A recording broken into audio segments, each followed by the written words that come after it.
आज हम लोग वीडियो में देखेंगे क्वांटम नंबर। क्या देखेंगे? Quantum number.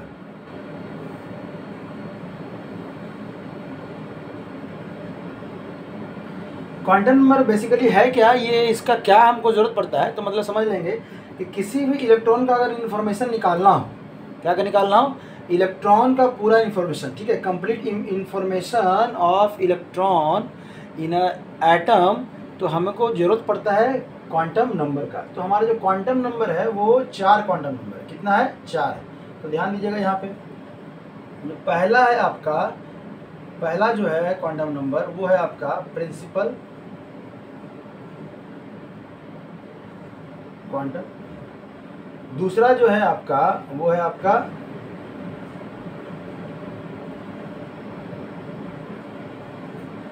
Azimuthal quantum number. इन दोनों के बारे में डिफाइन करते हैं, बाद में हम लोग तीसरे और चौथे के बारे में हम लोग जानेंगे।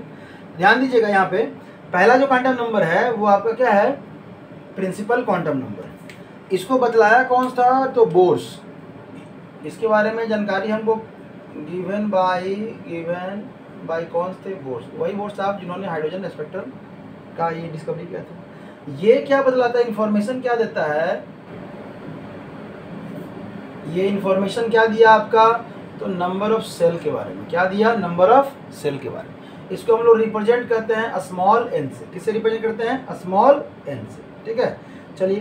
तब है कि नंबर ऑफ सेल मतलब कह सकते हैं कि ये साइज बताता है। क्या बताता है आपका? साइज, एटम का साइज। मतलब एन का वैल्यू 1 है, मतलब एक ऐसा एलिमेंट जिसके पास कितने सेल हैं? एक सेल है। n इक्वल टू 2 एक ऐसा एलिमेंट जिसके एटम जिसके पास कितने हैं? 2 सेल हैं। n इक्वल टू 3 यहाँ पे दिखेगा, हाँ, n इक्वल टू आपका 3। तो यहाँ पे कैसे एटम है जिसके पास कितने सेल हैं? 3 सेल हैं। अब ये बताइए कि 2 सेल वाला ज़्यादा बड़ा होगा 3 सेल वाला कि 1 सेल वाला? जाहिर सी बात है, जिसके पास नंबर ऑफ सेल ज़्यादा वो उसका साइज क्या हो जाएगा? बड़ा। यही है कि ये साइज का इन्फॉर्मेशन दे रहा है, ये सेल के बारे में बतला रहा है। इसको बतलाया कौन था? बोर्स साहब बतलाए थे। ठीक है, और भी बहुत सारा बेसिक एग्जाम्पल है। जैसे आप जब हम लोग पढ़े थे बोर्स एटॉमिक मॉडल पढ़ रहे थे तो वहाँ रेडियस पढ़ रहे थे। रेडियस का फॉर्मूला देखे थे n²/z 0.529। तो ये जो n है, अब ये उस समय हम लोग पढ़ते थे नंबर ऑफ सेल, लेकिन अब क्या बोलेंगे? Principal quantum number. v equal to क्या था? z/n 2.18 × 10⁻6 मीटर पर सेकेंड। ये एंगस्ट्रॉम था, 6 मीटर पर सेकेंड। मतलब ये जो n है वो क्या है? Principal quantum number. E equal to था -z²/n² 13.6 इलेक्ट्रॉन वोल्ट। ये जो n है वो क्या है? Principal quantum number. जो एंगुलर मोमेंटम हम लोग निकाल रहे हैं, अगर एंगुलर मोमेंटम हम लोग देख रहे हैं तो आपका क्या है? mvr इक्वल टू nh बटा क्या है? 2π। ये जो n है वो क्या है? Principal quantum number. ठीक है, एंगुलर मोमेंटम में जो हम लोग देख रहे थे वो क्या है? प्रिंसिपल। मतलब अभी तक एटॉमिक स्ट्रक्चर में जितना भी n था, जिसको हम लोग नंबर ऑफ सेल बोल रहे थे, वो एक्चुअली में क्या है? आपका प्रिंसिपल क्वांटम नंबर। तो ये रहा आपके प्रिंसिपल क्वांटम नंबर के बारे में जानकारी। तब हम लोग चलते हैं एजीमुथल क्वांटम नंबर। दूसरा क्या है हमारा? Azimuthal quantum number. इसको हम लोग और कह सकते हैं एंगुलर क्वांटम नंबर। क्या कहते हैं? एंगुलर क्वांटम नंबर भी कहते हैं। क्या कहते हैं? Angular quantum number. या इसको हम लोग और भी कह सकते हैं, और सेकेंडरी क्वांटम नंबर। ठीक है, और क्या कह सकते हैं? Subsidiary quantum number. तो बहुत सारा है आपका यहाँ पे, इसका नाम है, ये जानिएगा। अगर एंगुलर क्वांटम नंबर बोला तब भी इसी के बारे में बोल रहा है, एजीमुथल बोलेगा तब भी इसी के बारे में बोल रहा है, सेकेंडरी बोल रहा है तब भी इसी के बारे में बोल रहा है। ठीक है, तब इसको हम लोग रिप्रेजेंट करते हैं किससे? स्मॉल एल से करते हैं। किससे करते हैं रिप्रेजेंट? स्मॉल एल से करते हैं। चलिए, बहुत बढ़िया। तब इसका जो ये इन्फॉर्मेशन क्या दे रहा है हमको? तो ये जो इन्फॉर्मेशन दे रहा है किसके बारे में दे रहा है? तो सब सेल के बारे में दे रहा है। किसके बारे में दे रहा है? सब सेल के बारे में दे रहा है। ठीक है, सब सेल के बारे में दे रहा है। इसके बारे में जो जानकारी दिए थे इसको गिवन बाय क्या कहते हैं हम लोग? समरफील्ड। Given by Sommerfeld. ठीक है, समरफील्ड। एक मिनट, ये वाला फील्ड नहीं है तो फील्ड तो फिर हो जाएगा पूरा मैदान। समरफील्ड। ठीक है, साइंटिस्ट का नाम है आपका। ठीक है, स्पेलिंग देख लीजिएगा यहाँ पे, कहीं कहीं बुक में ये एक ही एम लिखा है, कहीं डबल लिखा है, तो आप नाम है तो आप कुछ भी कर सकते हैं, कोई इस पर क्लेम कर नहीं सकते हम लोग नेम का स्पेलिंग में, ठीक है। लेकिन इनको दिया कौन, समरफील्ड। ये वही साइंटिस्ट हैं जिन्होंने एक मॉडल को गलत साबित किया था। कौन से मॉडल को, ये आप लोग कमेंट सेक्शन में लिखिएगा, ठीक है। ये बहुत टेंशन दिए थे एक साइंटिस्ट को, बाद में इनको थ्योरी को हम लोग सही भी किए थे। आइडिया लग गया होगा तो ठीक है, नहीं तो देख लीजिएगा नोट्स पलट के कि किसकी बात हम लोग कर रहे हैं। तब है कि इसका, ये किसका इन्फॉर्मेशन दे रहा है, सब सेल के बारे में। सब सेल के बारे में मतलब सेल के अंदर कैसा सब सेल है। इसका जो वैल्यू होता है, एल का जो वैल्यू है वो क्या है, 0 to n-1, 0 to n-1। मतलब अगर n इक्वल टू कितना है, 1 है, तो l का वैल्यू कितना हो जाएगा, 0। अगर n इक्वल टू कितना है, 2 है, तो l का वैल्यू कितना हो जाएगा, n-1। n-1 करेंगे तो क्या हो जाएगा, 1। n-1 करेंगे 1 मतलब 0 and 1, ये ध्यान रखिएगा। n इक्वल टू अगर कितना है, 3 करेंगे तो n में से 3 में से एक जाएगा, बचेगा कितना, 2। तो l का जो वैल्यू हो जाएगा वो 0, 1 और क्या हो जाएगा, 2। अगर n का वैल्यू कितना हो जाएगा, 4 हो जाएगा, तो l जो है वो क्या हो जाएगा, 4 - 1 3, मतलब 0, 1, 2 और 3। अब जो इसका नाम है, ये किसका इन्फॉर्मेशन दे रहा था, सब सेल का। तो ये जो 0 है वो किसके लिए, S सब सेल, ये P सब सेल, ये D सब सेल और ये F सब सेल। कोई दिक्कत नहीं। मतलब अब कहें कि आपका n इक्वल टू 1 मतलब एक सेल है तो उसमें एक ही सब सेल है, कौन सा, S सब सेल। दो सेल है, उसमें कितने सब सेल हैं, 2, S और P है। 3 सेल, उसमें कितने हैं, S, P और D है। अगर यहाँ के बाद 5 भी हो जाए तो भी SPD ही रहेगा, SPDF ही रहेगा। बाद में कहीं कहीं बुक में या मॉड्यूल में आप देखिएगा SPDF के बाद GHIJ भी है, लेकिन वो अभी वर्किंग में नहीं है, लिखने के लिए आप लिख दे रहे हैं, लेकिन एटॉमिक पीरियोडिक टेबल में आपका यही इन्हीं तीनों चारों सब सेल में आपका क्या है, वो डिफाइन है, ठीक है। क्या डिफाइन है, मतलब कैटेगराइज है आपका पूरा periodic table, S block, P block, D block और F ब्लॉक। कोई G और H ब्लॉक नहीं है, तो इन्हीं चारों ब्लॉक के बारे में हम लोग को पढ़ना है। फिलहाल यहीं तक समझ लीजिए, कोई दिक्कत नहीं, ठीक है।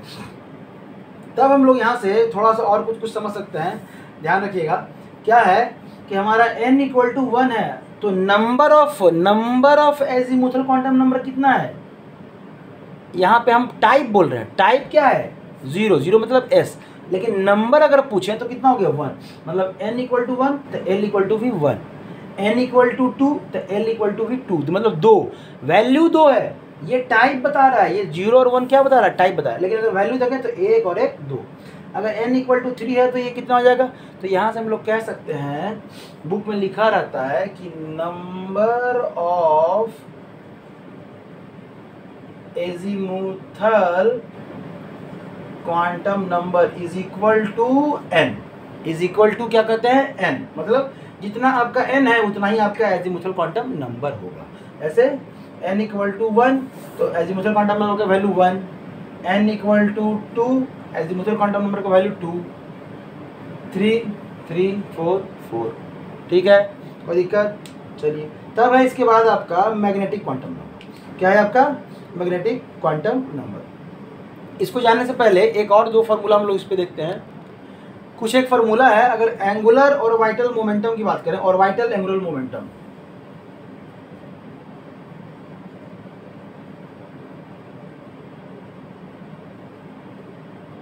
ऑर्बिटल एंगुलर मोमेंटम की बात करें तो ये जो फार्मूला है आपका, सीधा फार्मूला याद रखिएगा, L × L + 1 और h/2π,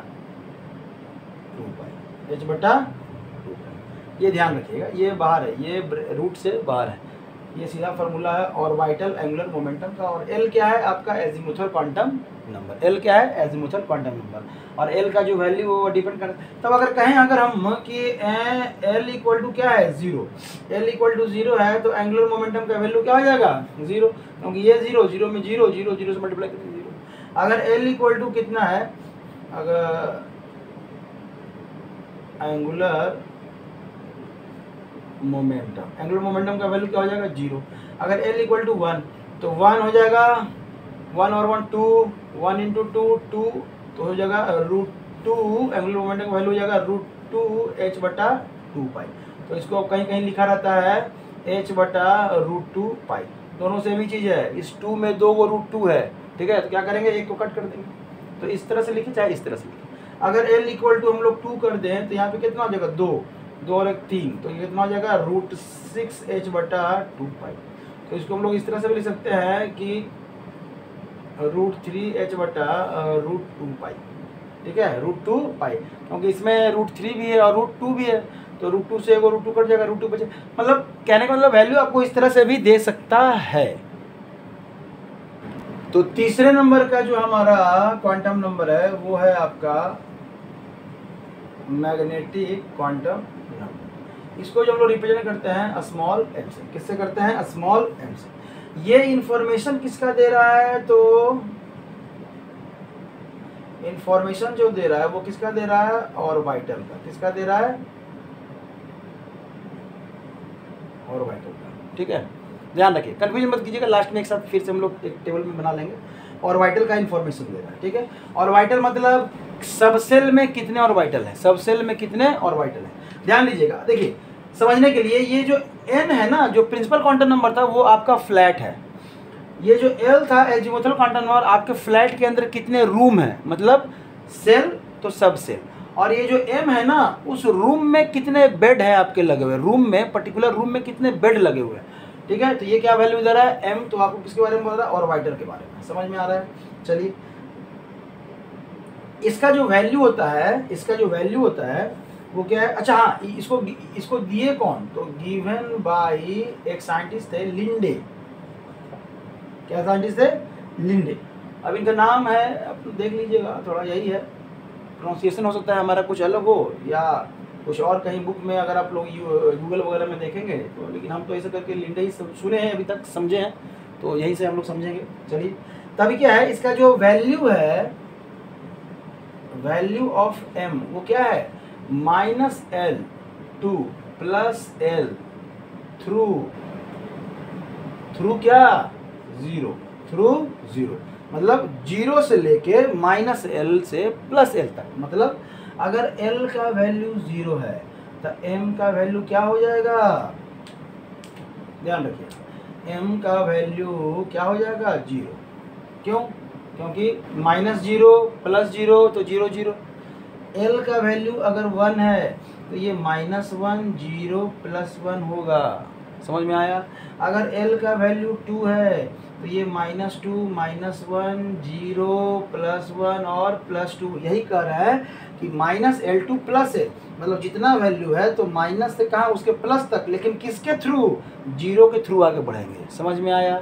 तो यहीं पे अगर हम लोग बोले कि L = 3 कर दें तो m का जो वैल्यू है वो -3 -2 -1 0 +1 +2 और +3। समझ में आया। उसी तरह से 4 कर दे, 5 कर दे, 6 कर दे। तब है कि ऑर्बिटल मतलब कि अगर L = 1 है, m का वैल्यू 0, मतलब नंबर ऑफ ऑर्बिटल कितने हैं, 1। कितने हैं, 1। L = 1 तो यहाँ पे m का वैल्यू कितना है, 1 2 3, तो नंबर ऑफ ऑर्बिटल कितने हैं, 3। यहाँ पे वैल्यू कितना है m का, 1 2 3 4 5, तो नंबर ऑफ ऑर्बिटल कितने हैं, 5। यहाँ वैल्यू 1 2 3 4 5 6 7, तो नंबर ऑफ ऑर्बिटल कितने हो गए, 7। समझ में आया। अब देखिए, हम अभी क्या कह रहे थे कि n जो है वो आपका फ्लैट है, L जो है वो आपका फ्लैट के अंदर कितना रूम है, और m जो है वो रूम में कितना बेड है, और एक बेड पे मैक्सिमम कितने लोग, 2 लोग। तो मतलब एक ऑर्बिटल में कितने इलेक्ट्रॉन मैक्सिमम, 2 इलेक्ट्रॉन। तो हम कह सकते हैं कि अगर 0 है, L = 0, मतलब इसका वैल्यू क्या था, s। तो s सब सेल में कितने ऑर्बिटल, एक ऑर्बिटल, कितने इलेक्ट्रॉन, मैक्सिमम 2 इलेक्ट्रॉन। p सब सेल में, चलिए इसको हम लोग इस तरह से लिख लेते हैं,